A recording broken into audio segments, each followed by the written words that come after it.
Somewhere, a person scrolls through their feed, searching for something real. Faces glow in rectangles of light. People laugh, confess, cry, and recover, every emotion perfectly timed, every imperfection beautifully framed.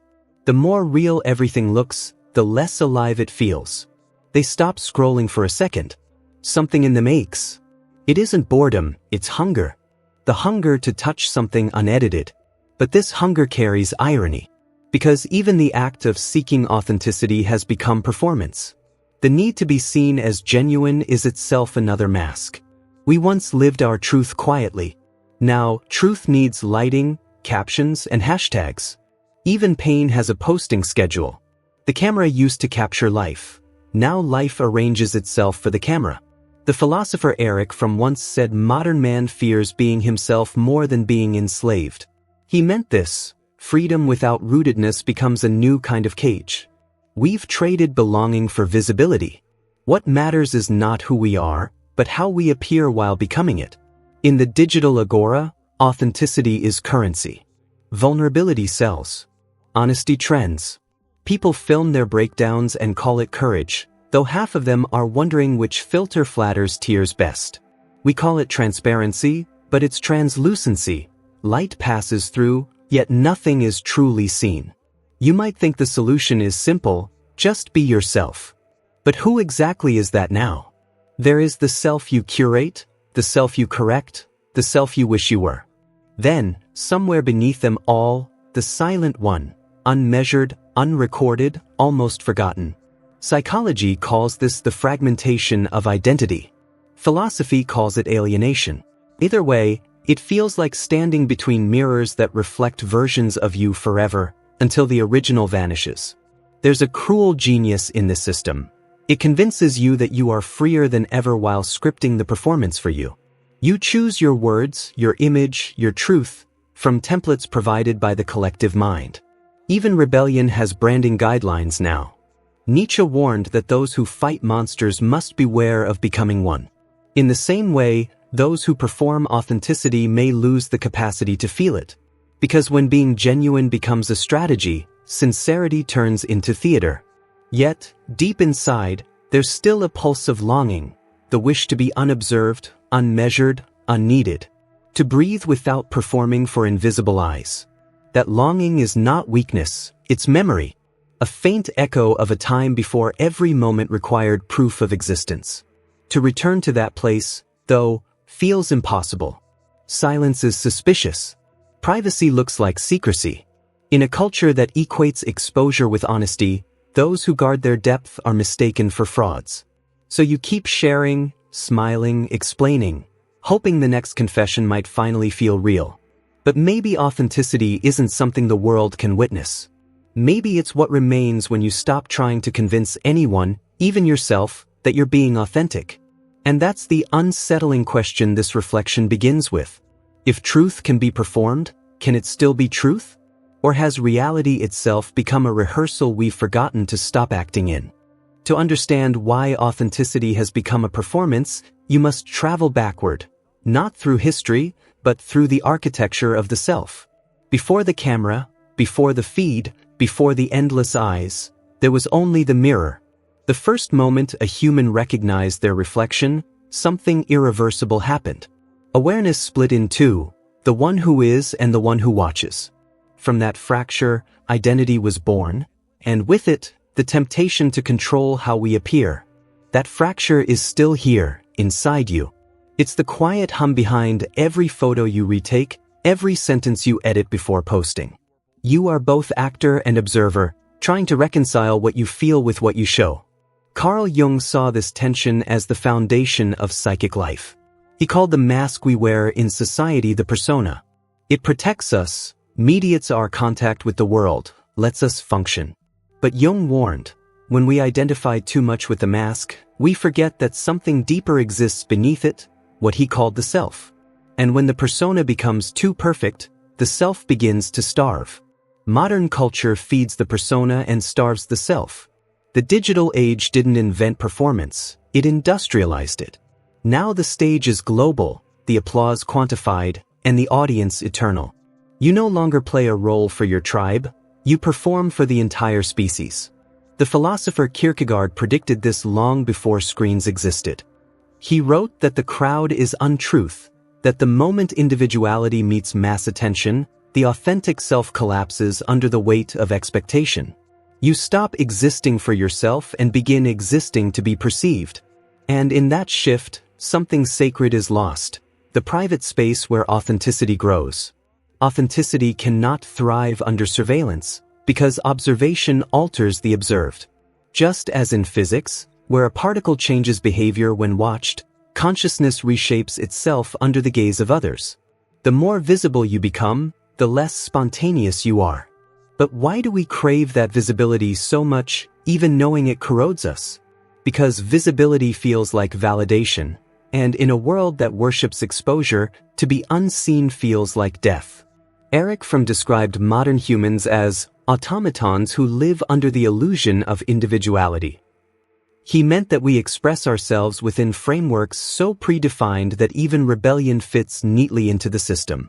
You can shout, cry, declare independence, and still do it in a way the algorithm expects. So when you post your real self, it is not pure expression. It is negotiation between who you are and who you think you must be to be accepted. This negotiation has a cost. It creates an emotional dissonance, a gap between the lived experience and its representation. You begin to sense that you are watching yourself live instead of living. In psychology, that gap manifests as depersonalization, the feeling of floating slightly outside your own life, as if observing it from above. Many experience it quietly without knowing the name. It's not madness, it's the soul's rebellion against endless self-display. Every time you post something true but slightly edited, a caption rewritten to sound effortless, a confession polished for relatability, you confirm a subtle lie, that truth must be beautiful to matter. And yet, you can't fully stop. Because the moment you withdraw, silence feels like invisibility. The world equates activity with aliveness, so you perform simply to prove you exist. That's the hidden root. Not vanity, not deceit, but fear. Fear that without performance, there would be nothing left to see. Philosophy has always wrestled with this fear. Nietzsche warned that modern humans, having killed God, would have to become their own creators. But what he couldn't foresee was that we would outsource even that creation to cameras, metrics, and the gaze of others. We no longer ask, "Who am I?" We ask, "Who do they think I am?" And when the answer becomes our truth, we lose the capacity for solitude, the only condition where authenticity can breathe. Perhaps this is why silence feels unbearable now. Because in silence, no one is watching. And if no one is watching, who are you performing for? That is the existential wound of the digital age. We confuse being seen with being real. But somewhere beneath all that noise, the self still waits, quiet, unmarketed, unfiltered. It doesn't need to be shared to be true. It only asks to be felt. You might think performance is harmless. Everyone does it after all. A small filter here, a curated caption there. What difference could it make? But the cost of performance isn't measured in likes. It's measured in disconnection. When the self becomes a performance, life becomes rehearsal. Every conversation feels slightly staged. Every thought runs through an invisible editor before being spoken. Even solitude begins to feel like a scene between takes, a pause, not a piece. You start to lose the distinction between experience and expression. You laugh not because you feel joy, but because laughter makes the moment look like joy. You comfort someone not from instinct, but because you know what empathy should sound like. The performance becomes muscle memory. Over time, this subtle separation erodes something essential: presence. Presence is the act of being in a moment rather than showing up for one. And once you lose it, existence starts to feel strangely two-dimensional, visible but hollow. The psychological fallout of this is everywhere. Anxiety is rising not only because of stress, but because of self-consciousness. People are constantly monitoring themselves. How do I look? How do I sound? Am I enough yet? Even the act of relaxation becomes something to optimize. You must look serene while meditating, appear at peace while resting. Stillness is only permitted when it can be performed. And when you live in this loop long enough, the world begins to flatten. Every experience feels slightly secondhand, like a movie you've already seen. This is the quiet numbness that many mistake for calm, the subtle deadening of feeling that comes from living too long in observation. But the social consequences run deeper. Performance changes not only the self, but the way humans relate to one another. Authenticity once created intimacy, the ability to meet someone without a mask. Now, even intimacy is curated. We share our raw emotions through screens, where delay and editing create just enough control to protect the illusion of openness. We call it connection, but it's often a synchronized loneliness, two performances meeting halfway.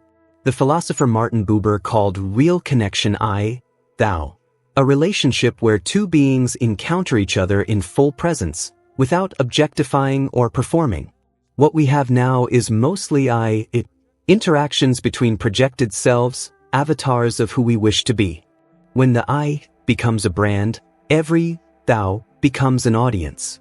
And this shift doesn't only distort relationships, it distorts meaning itself. Meaning used to grow through experience, reflection, and suffering. Now, it's manufactured through engagement. The algorithm decides which emotions are worth feeling. Outrage travels faster than nuance. Irony spreads better than sincerity. The result is a collective psychology addicted to reaction. Even self-awareness becomes entertainment.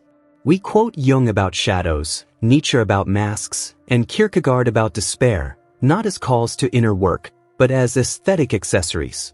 Depth becomes decoration. And in that decoration, truth quietly suffocates. Technology didn't invent this hunger for validation, it amplified it. The human mind evolved to survive in tribes. Approval once meant safety. Disapproval once meant exile. Now, exile takes the form of silence in the feed. The old fear of being cast out has simply been updated, quantified, digitized, monetized. Your nervous system can't tell the difference. When a post fails, your body interprets it as rejection. When you go viral, it floods you with dopamine, the chemical of reward and anticipation. But dopamine never delivers meaning, it only promises the next hit. So you keep performing, not because you want to, but because you're chemically trained to. You are not addicted to attention, you are addicted to the hope of attention. Here lies the paradox. The more you show, the less you feel. The more you reveal, the more you conceal. Because true authenticity, the kind that transforms, requires privacy. And privacy no longer feels safe. You begin to miss yourself in fragments. In moments of silence between notifications. In the brief seconds before you check your reflection again. That flicker, that ache, is the signal of something still alive within you. The self, still waiting to be remembered. But remembering is dangerous. Because to remember who you are beneath the performance means letting go of the applause that sustains you. And silence, to the performer, sounds like death. Still, if you listen closely, silence also whispers a different promise. Not the end of meaning, but the beginning of it. There comes a point when you can no longer keep up the act. Not because the audience has vanished, but because you finally see how small the stage really is. You begin to suspect that the applause you've been chasing was never for you at all. It was for the performance. This is the quiet rebellion. To stop performing, even when every cell in your body is addicted to being seen. It doesn't begin with a declaration. It begins with discomfort, a faint nausea when you catch yourself narrating your life instead of living it. It's in the hesitation before you post. It's in the moment you realize you've been crafting your sincerity instead of feeling it. You stop mid-sentence. You breathe. And for the first time, the silence doesn't feel empty. It feels honest. Psychologists call this process deconditioning, the unlearning of patterns that once felt natural. But in a culture that rewards constant expression, silence becomes a radical act. To choose invisibility is to refuse the algorithm's seduction. To feel without documenting it, to think without tweeting it, to love without broadcasting it, these are small rebellions against the machinery of performance. Freedom, it turns out, isn't found in showing everything. It's found in protecting what cannot be seen. But rebellion, in this context, doesn't mean rejection of society or isolation from others. It means returning to sincerity even when it costs you visibility. It means letting life become less cinematic, less aesthetic, and more messily real. Nietzsche once wrote that art is the highest form of truth because it allows the self to play. But play is only free when it isn't forced to impress. When you play for yourself, not for validation, art becomes liberation again. The same is true for identity. When you stop trying to be authentic, authenticity arises naturally. You might find that solitude, the very thing you feared, becomes a kind of homecoming. At first it's unnerving, like returning to a house you abandoned years ago. There's dust on the furniture. The air is still. But slowly it starts to feel familiar. The noise fades. The mirror fogs. And what remains isn't performance, it's presence. Presence doesn't need witnesses. It doesn't need approval or evidence. It is its own proof. When you stop looking at yourself through other people's eyes, you start to see through your own again. This rebellion isn't loud. It doesn't need slogans or movements. It happens quietly, one choice at a time. When you write without counting the audience. When you listen without planning a reply. When you let a moment exist without capturing it. That's the true revolution, not against the system, but against the internalized gaze that keeps you trapped. Eric Fromm called this the art of being. It's the ability to experience life directly, without constant measurement. The courage to stand unguarded in front of reality, without filters or pretense. In a world obsessed with doing, the art of being is almost an act of defiance. You begin to understand that truth doesn't need to be displayed, it needs to be lived. That meaning isn't something the world gives you, it's something that awakens when you stop trying to impress it. There's a strange relief in letting go of the performance. A kind of lightness you didn't know you'd been missing. You no longer have to maintain the illusion of being whole. You can simply be human. And in that ordinariness, unpolished, unseen, unmarketed, something extraordinary happens. You feel real again. When you no longer perform authenticity, you start living it. When you no longer chase meaning, it begins to find you. And when you stop trying to be seen, you finally start seeing. This is not escape. It's awakening. The rebellion is not against society. It's against the part of you that believes your worth depends on its gaze. There's a quiet moment that comes after rebellion, when the noise subsides and all that remains is breath. You look around and realize that nothing external has changed, yet everything inside you feels different. You're still part of the world. You still speak, work, post, connect.